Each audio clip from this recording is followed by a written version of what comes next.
Hey guys, this is Matthew Rollins. This week we're going to go into a little bit more detail about models, the selection of them, how do you pick which one's right from you. We had some great feedback from last week and a lot more questions of a little bit more in depth. So we could spend days actually talking about models and the differences between them and which one's best and what's the difference between this one and that one. And you don't have days to watch, and we don't really have days to talk about it. So what we're going to do is pick one model that you all are probably somewhat familiar with. It's called a 243.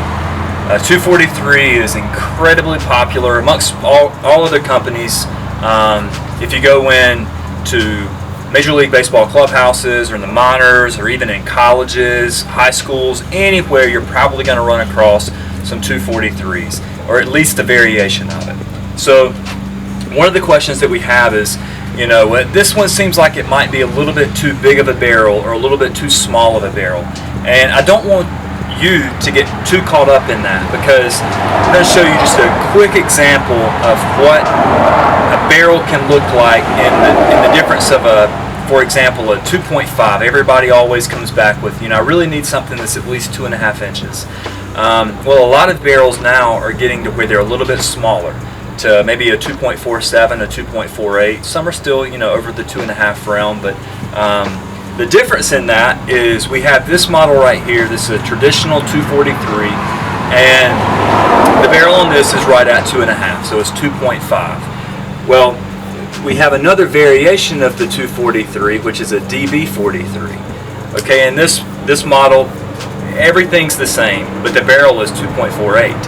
Well, the difference in 2.48 and 2.5 is as simple as getting a standard note card, wrapping it around your bat, and that just went from a 2.48 to a 2.5. So the difference in barrel sizes, even when you see something that might be 2.45 to 2.52 inches, is maybe just a couple pieces of note card. So there is not a lot of significance there. Honestly, if you didn't have digital calipers or handle making bats every day of your life, you probably wouldn't even notice the difference in the two. So one of the most important things is just get a model that feels good in the hands.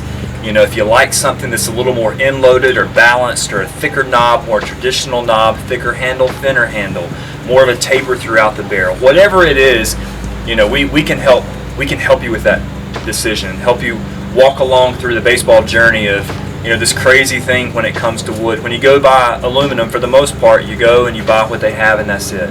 With wood, the majority of companies have hundreds of models, some of the larger ones, thousands of models that you can choose between. Not necessarily all for the public, but they have a lot of models. So for us, we want to help you decide what is best for you. What kind of hitter are you? What are some of the things that you like and you don't like?